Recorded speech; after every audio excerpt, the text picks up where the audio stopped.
우리 하나님 말씀 함께 보겠습니다. 요한복음 17장 1절부터 5절까지 말씀입니다.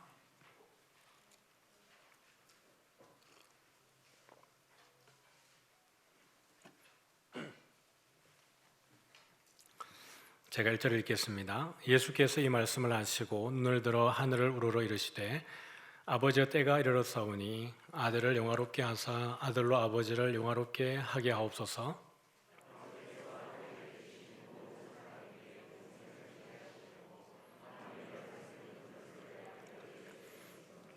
영생은 곧 유일하신 참 하나님과 그가 보내신 자 예수 그리스도를 아는 것이니이다.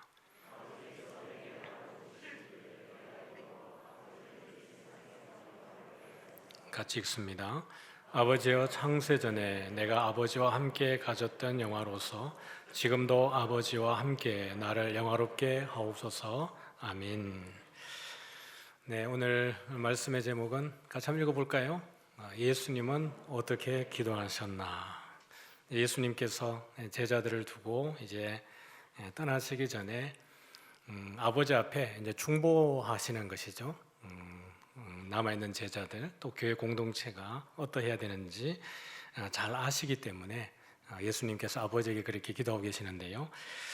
그 기도의 내용을 한 세 가지로 보니까 처음에는 이렇네요. 한번 볼까요? 시작. 내 기쁨을 그들 안에 충만히 가지게 하려 함이라. 두 번째는요, 진리로 거룩함을 얻게 하려 함이라. 세 번째는요, 그들도 하나가 되게 하려 합니다.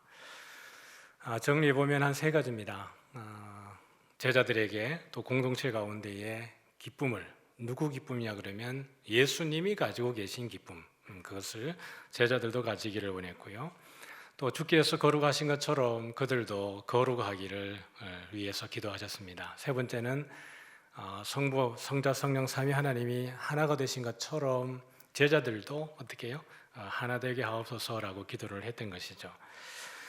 예수님께서 마태복음에 보면 제자들에게 이런 기도를 가르쳐 주신 적이 있습니다. 그러므로 너희는 이렇게 기도하라라고 하시면서 어떤 기도를 가르쳐 주셨을까요? 네, 그렇죠. 같이 한번 읽어볼까요? 하늘에 계신 우리 아버지여, 이름이 거룩히 여김을 받으시오며 나라가 임하시오며 뜻이 하늘에서 이루어진 것 같이 땅에서도 이루어지이다. 예수님이 제자들을 위해서 중보기도, 중보기도라는 것은 우리와 아버지 사이를 연결해주는 기도를 말하는 거죠. 중보기도 하실 때에 그 내용이 주기도문에서 제자들에게 너희는 이렇게 기도를 하라라고 가르치신 내용과 크게 다르지 않다는 것을 보게 됩니다. 제자들이 먼저 기도할 때 하늘에 계신 아버지여, 무엇이 거룩히 여김을 받죠? 이름이 거룩히 여김을 받으시오며 하나님의 이름의 거룩성에 대한 이야기를 하는 겁니다. 그리고 나라가 임하시오며 라고 이야기할 때 무슨 나라겠어요? 하나님의 나라가 임하시오며. 그러니까 하늘에 있는 하나님의 나라가 어디예요? 땅에. 그 다음에 뜻이 하늘에서 이루어진 것 같이 어디에서도요? 땅에서도 이루어지이다. 이것을 우리가 기도할 때마다 이렇게 기도하라고 가르쳐 주신 거예요. 그래서 하나님의 나라가 늘 우리 가운데에 임하여 주옵소서. 하나님의 뜻이 하늘에서 이미 이루어져 있는 것처럼 성부, 성자, 성령 하나님의 그 놀라우신 경륜과 계획하심, 그 뜻이 하늘에서 이룬 것처럼 어디에서도요? 땅에서도 이루어지기를 원합니다라는 것이에요. 그래서 예수님이 아버지에게 기도할 때 이 세 가지, 예수님의 기쁨과 예수님의 거룩성과 삼위 하나님의 하나됨이 누구에게 임하기를 원하시는 거죠? 제자들에게 또는 공동체 가운데에 임하기를 원하시는 것이지요. 그러니까 주기도문에 하나님의 나라가 임하시고 하나님의 뜻이 하늘에서 이룬 것 같이 땅에서 이루어지다라고 하는 이 기도와 예수께서 아버지에게 하시는 중보기도는 연결이 되어져 있습니다. 그것을 위해서 제자들에게 중보하고 있는 것이지요. 첫 번째는 무엇을 위해서 기도하고 있다고요? 충만한 기쁨을 위해서요. 그래서 우리 9절에 보면 빨간 글씨 한번 읽어볼까요? 시작. 내가 비옵는 것은. 그러니까 예수님께서 우리에게 기도의 모범을 보여주시는 겁니다. 예수님도 기도하셨어요. 그러니까 우리는 기도를 해야 돼요, 안 해야 돼요? 기도를 더 많이 해야 되죠. 그러니까 기도를 통해서 우리가 하나님의 높으신 크신 뜻을 깨달아 아는 겁니다. 그러니 기도하지 않는 성도는 사실은 능력이 없는 거예요. 기도할 때 하나님의 큰 뜻을 품고 하나님의 세계 가운데에 내가 들어가는 겁니다. 오늘 본문에 보면 내가 비옵는 것은 이라는 말이 3번 딱 등장을 하는데요. 첫 번째가 무엇이냐 그러면 같이 읽어보죠. 지금 내가 아버지께로 가오니 내가 세상에서 이 말을 하옵는 것은 그들로 내 기쁨을 그들 안에 충만히 가지게 하려 함이니이다. 내 기쁨이에요. 예수님이 가지고 있는, 예수님이 소유하고 있는 기쁨을 누가 가지기를 원해요? 그들 안에, 제자들 안에 가지기를 원합니다. 또 이제 주님이 떠나고 나면 있는 그 공동체가 가지기를 원합니다라는 것입니다.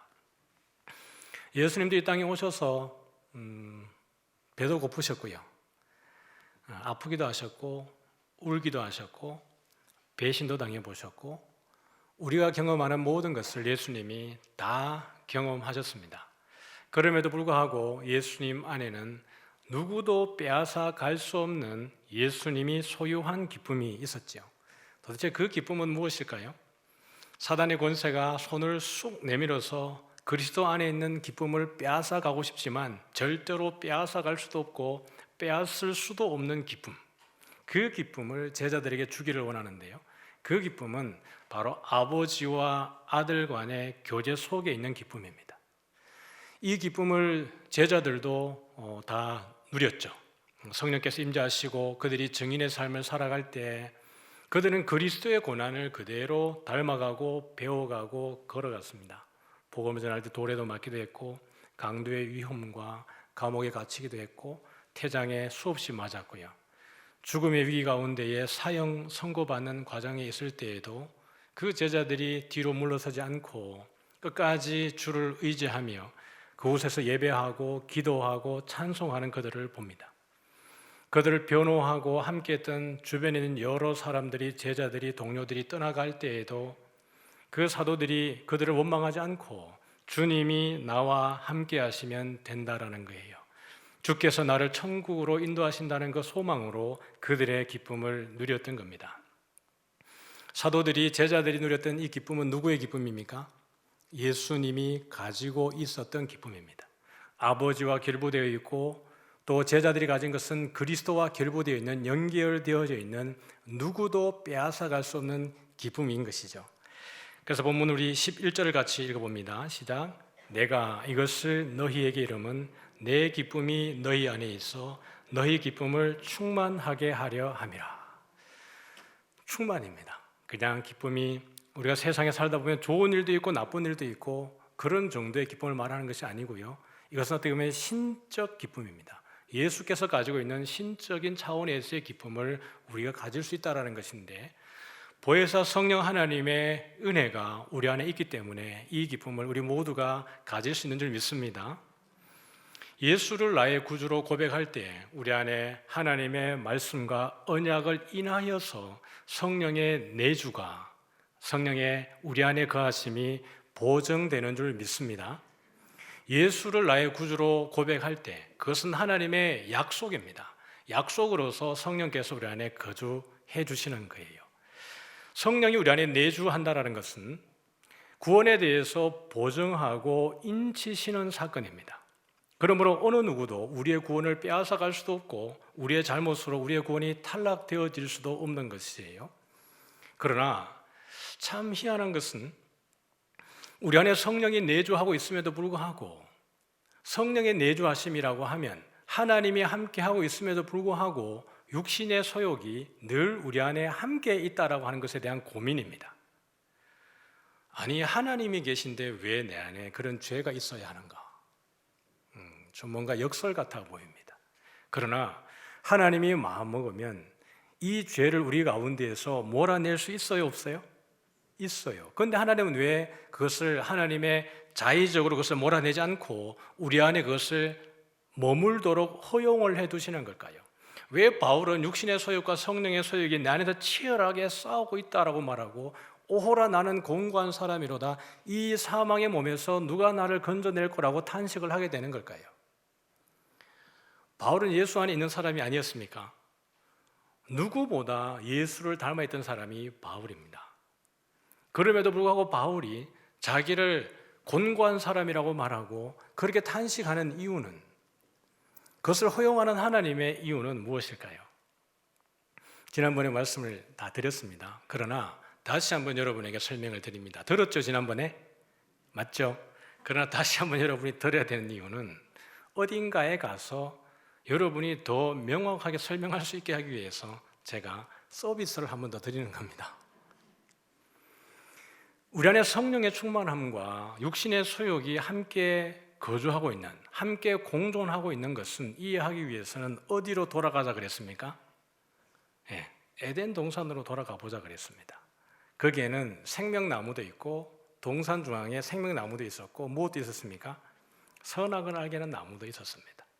선악을 알게 하는 나무를 먹으면, 나무의 열매를 먹으면 반드시 죽는다라고 이야기했습니다. 아담과 하와가 그 선악을 알게 하는 나무의 열매를 쳐다보았을까요? 안 쳐다보았을까요? 안 쳐다보았겠죠. 그런데 누군가가 딱 왔습니다. 누구예요? 뱀이 왔습니다. 사탄이 딱 와서 하는 이야기가, 그거 먹어도 안 죽어. 그거 먹으면 네가 하나님같이 될 것을 하나님이 알기 때문에 먹지 말라고 한 거야. 내가 먹는 날에는 너의 눈이 밝아져서 선과 악을 다 알게 될 거야. 먹어봐. 이렇게 합니다. 선악과가 눈에 보였을까요? 안 보였을까요? 보였습니다. 그 전까지는 눈에 그들도 안 보던 것이 눈에 들어오기 시작했고, 그런 마음으로 보기 시작했더니 그 선악과가 어떻게 보였습니까? 먹음직하고 보암직하고 지혜롭게 할 만큼 탐스러워 보이기 시작한 겁니다. 계속 고민하다가 어떻게 된 거예요? 따먹은 거예요. 그것이 진짜 하나님같이 되어지는 것이면, 진짜 참된 선과 참된 악을 구분하는 것이고 정말 지혜였다면 그걸 먹으면 죽어야 됩니까? 안 죽어야 됩니까? 안 죽어야 되는 거예요. 하나님이 먹지 말라고 한 것은 그것은 불확실한 거라고 하는 하나의 사인으로 그들에게 준 겁니다. 그러므로 인해서 선악과가 있음에도 불구하고 참된 지혜는 누구에게 있다고 말씀하시는 거예요? 하나님, 여호와 하나님께 있다라는 것을 말씀을 하는 겁니다. 그러므로 선악과는 먹으라고 있으라는 게 아니라 이 선악과를 통해서 참된 선과 악에 대한 정체성을 분별하라는 거예요. 참된 악과 참된 선은 누구라는 겁니까? 여호와라는 거예요. 그래서 여호와를 경외하는 것이 지혜와 지식의 근본이라고 말씀을 했습니다. 우리 안에 성령께서 내주하심에도 불구하고 육신의 소욕이 머물러 있는 것을 허용해 두시는 이유는, 하나님이 능력이 없어서 이것을 몰아내지 못하는 게 아니라 능력이 있으심에도 불구하고 우리 안에 육신의 소욕이 있는 것을 허용해 두시는 이유는, 그럼에도 불구하고 우리가 육신의 소욕을 따르지 않고 하나님의 뜻을 따르기를 원하시기 때문에 그러합니다. 그러면 성령의 내주하심 가운데에서 여전히 머물러 있는 상황 속에 우리가 온전히 하나님의 뜻을 따르고 육신의 소욕을 따르지 않는 방법은 무엇일까요? 성령의 충만입니다. 성령의 충만이에요. 하나님의 말씀으로 충만하고 성령으로 충만하면 우리 안에 있던 어둠과 악과 더러운 것들이, 육신의 소욕이 밀려나게 될 줄 믿습니다. 이미 여러분은 많이 경험하셨습니다. 우리 성도님들이 성령이 충만했을 때, 주를 위해서 여러분들이 하는 그 모든 일이 다 기뻤을 때에 세상의 것이 여러분을 힘들게 한 적이 있습니까? 세상 것이 여러분을 힘들게 하지 않아서 힘들지 않았던 게 아니고요, 세상은 여전히 우리를 힘들게 합니다. 그럼에도 불구하고 주의 말씀으로, 기도로 성령이 충만할 때에는 세상이 어려움들을 우리에 힘들게 하는 게 아니고요, 주님께서 주신 기쁨과 은혜가 그 모든 것들을 몰아내기 때문에 우리 안에 아픔도 고난도 머물 수 있는 공간이 사라지는 것이에요. 이미 경험해 보셨잖아요. 그런데 우리가 어느 순간에 슬럼프를 딱 경험하는 순간, 기도도 하지 않고 찬송도 즐겁지 않고 예배도 기쁘지 않고 하나님의 구원의 감격이 우리에서 희미해지게 되어질 때, 이미 그것은 무엇을 이야기하는 것이에요? 무언가가 많이 들어와서 내 마음의 부분에, 내 영적 부분에 모든 것들이 나를 밀어내고 있는 상황 속에 있다라는 겁니다. 그러므로 성령 충만할 때에 육신의 소욕이 우리에게서 떠나가는 줄 믿으시길 바랍니다. 우리에게서 성령이 떠나간 적은 한 번도 없습니다. 왜냐하면 그것은 언약이기 때문에 그래요. 그러나 이 구원의 감격과 구원의 기쁨을 누리기 위해서는 항상 필요한 것이 성령의 충만이에요. 성령의 내주는 우리의 신앙의 고백으로 충분하지만 성령의 충만은 우리가 힘써 간구해야 되는 부분입니다. 그러므로 기도 많이 하시기 바랍니다. 기도가 능력입니다. 왜냐하면 기도를 통해서 우리는 하나님의 뜻을 알고 하나님의 마음을 이해하고 성령께서 우리의 마음을 주님께로 올려드리기 때문에 하나님과 우리 사이에 온전한 교통이 우리가 기도를 통해서 이루어지는 겁니다. 예수께서 내 기쁨이 너희 안에 있어서 너희 기쁨을 충만하게 하려 함이라고 하는 것은 예수님이 가지고 계신 기쁨입니다. 잘 묵상해 보십시오. 예수님은 어떤 기쁨이었을까? 아버지와 함께한, 아버지와 교제하는, 어느 누구도 빼앗을 수 없는 기쁨이었습니다. 사도들이, 제자들이 고난 가운데에서도 기쁨을 잃지 않았던 것처럼 우리에게도 충분히 그런 은혜가 있는 줄 믿습니다. 기도하면, 또 주와 함께하면, 주님을 온전히 의지하면 우리 안에 세상이 빼앗을 수 없는 기쁨을 주신다라는 것이지요. 같이 읽어봅니다. 의인의 소망은 즐거움을 이루어도 악인의 소망은 끊어지느니라. 여호와의 도가 정직한 자에게는 산성이요 행악하는 자에게는 멸망이니라. 소망이 즐거움입니다. 그리고 여호와의 도가 정직한 자에게는 산성이에요. 어느 누구도 침범할 수 없도록 그 말씀이, 주의 진리가 우리를 지킨다는 말씀이지요. 두 번째는 무엇을 위해서 기도하고 있는 거예요? 진리로 거룩함을 위해서. 첫 번째는 뭡니까? 기쁨의 충만입니다. 누구의 기쁨이 충만이죠? 예수님이 가지고 계신 기쁨을 우리가 가질 수 있도록 중보하고 계신 거예요. 두 번째는 진리로 거룩함을 위해서 우리를 위해서 기도하고 있는 겁니다. 내가 비옵는 것은 두 번째 등장했어요. 그 다음에 같이 우리 19절을 한번 읽어봅니다. 시작. 또 그들을 위하여 내가 나를 거룩하게 하오니 이는 그들로 진리로 거룩함을 얻게 하려 함이니이다. 같이 읽습니다. 시작. 진리의 성령이 오시면 그가 너희를 모든 진리 가운데로 인도하시리니. 시작. 너희는 주께 받은 바 기름 부음이 너희 안에 거하나니 아무도 너희를 가르칠 필요가 없고 오직 그의 기름 부음이 모든 것을 너희에게 가르치며 또 참되고 거짓이 없으니 너희를 가르치신 그대로 주 안에 가라. 아멘. 진리의 성령이 오시면 우리를 진리 가운데로 인도하는데요, 이 진리가 우리를 거룩하게 하는 겁니다. 거룩은 물리적인 개념이에요. 윤리적인 개념을 넘어서는 겁니다. 거룩이라고 하는 것은 세상에 부정하게 살고 비윤리적으로 사는 사람들과 다르게 아주 윤리적이고 도덕적으로 사는 것을 이야기하는 게 아닙니다. 성경에서의 거룩은 윤리적 개념이 아니라 물리적 개념입니다. 다시 한번요.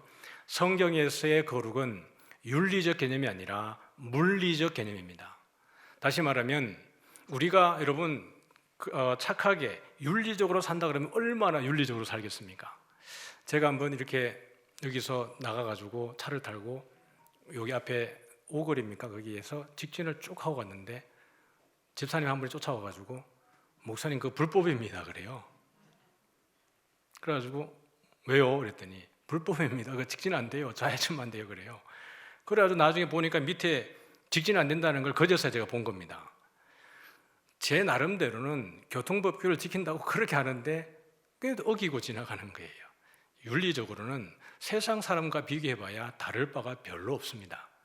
물리적 개념이라는 건 이런 개념입니다. 하나님이 우리를 흑암의 권세에서 건져내어서 그의 사랑의 아들의 나라로 옮기신 바 된 것입니다. 이게 거룩이에요.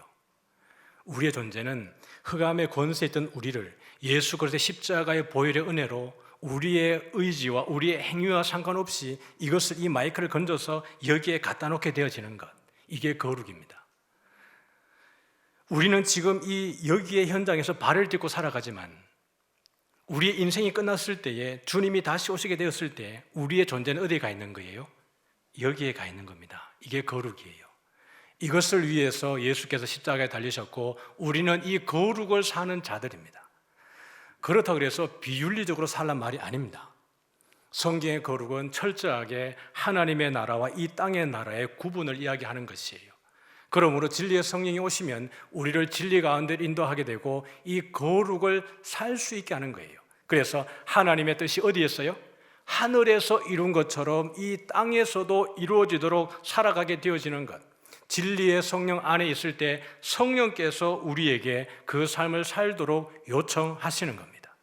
그러므로 주께 받은 바 기름 부음이, 이것은 성령님의 임재의 또 다른 표현입니다.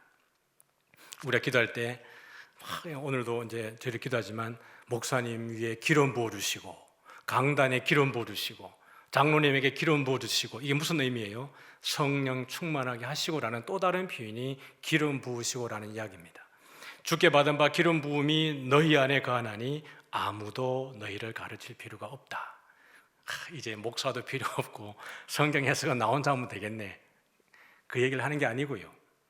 진리 안에서 성령은 우리를 진리에게로 인도하기에 부족함이 없다라는 이야기를 하는 겁니다. 가르칠 때에 이 가르침을 잘 받는 것도 누구의 은혜입니까? 성령의 내조하심입니다. 우리가 가르칠 때 그것을 깨닫는 것도 성령의 은혜라는 이야기를 그렇게 하고 있는 것이죠. 자, 세 번째는 무엇을 위해서요? 하나됨을 위해서. 자, 첫 번째는 무엇을 위해서였습니까?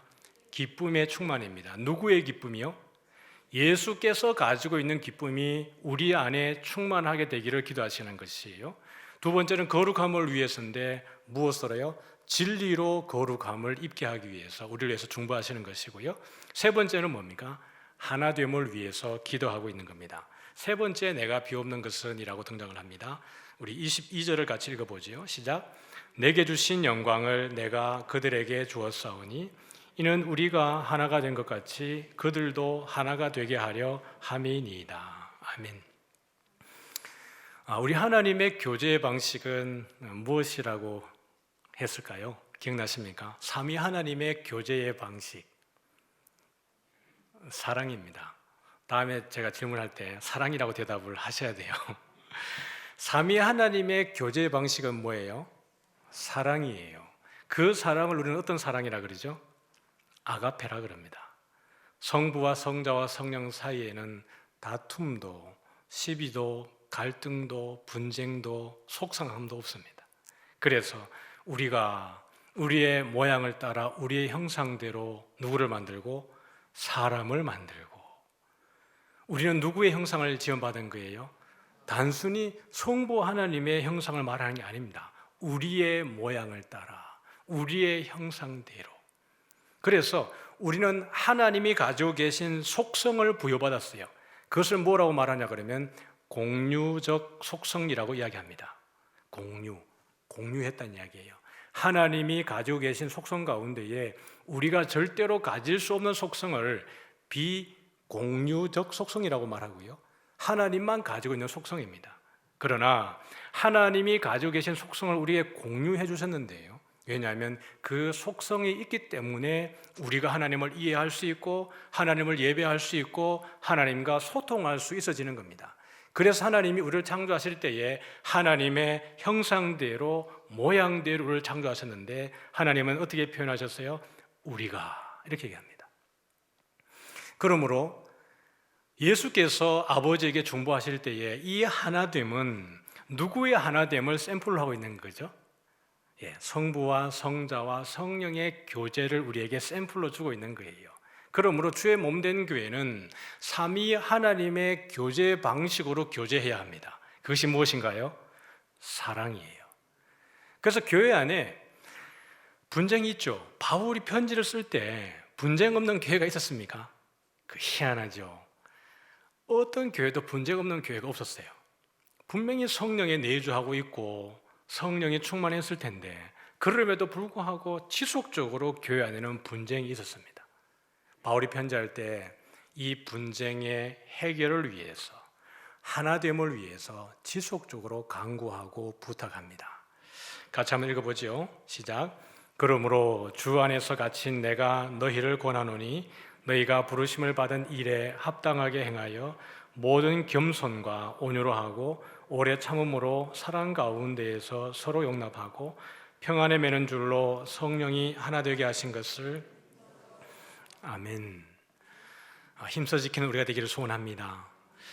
여러분 한 분 한 분이 잘 되셔야 돼요. 우리 성도님 한 분 한 분들이 참 잘 되셔야 합니다. 요한이 가이오에게 빌었던 복처럼 사랑하는 자여 내 영혼이 잘됨 같이 내가 범사에 잘되고 강건하기를 내가 간구하노라. 우리 여러분 한 분 한 분이 예수님이 가지신 기쁨을 소유하기를 소원합니다. 내가 경험한 세상에서 가장 기뻤을 때가 아니라 그것과는 전혀 다른 차원에서의 신적 기쁨입니다. 예수님이 아버지와의 관계 속에서 가지고 있었던 한 번도 잃어버리지 않았던 그 기쁨이 여러분에게 있어지기를 소원합니다. 성령 하나님의 내주하심을 통해서 예수 그리스도와 교제를 인하여서 아버지를 알아가는 가운데 있어지는 이 세상이 감당할 수 없는 기쁨이 우리 모든 성도님 한 분 한 분에게 있을 때 교회가 저절로 행복해지는 줄 믿습니다. 성도님들이 이 기쁨을 누리지 못하고 아파하고 있으면 우리는 그 아픔을 인하여서 또 아픔을 돌봐야 되는 사역이 있는 것이죠. 마땅히 교회가 될 일이지만 성도 한 사람 한 사람이 이 하나님의 놀라운 기쁨을 가지기를 원하고 거룩을 소유하기를 원하고 이 하나됨을 한 주간 누릴 수 있기를 소원합니다. 그래서 여러분이 가는 가정, 여러분이 가는 곳 어떤 곳이든지 간에 그리스도의 능력이 드러나기를 주의 이름으로 축복합니다. 여러분이 잘 되셔야 돼요. 기도할 때에도 하나님 내가 예수의 기쁨을 내가 가지게 해주십시오.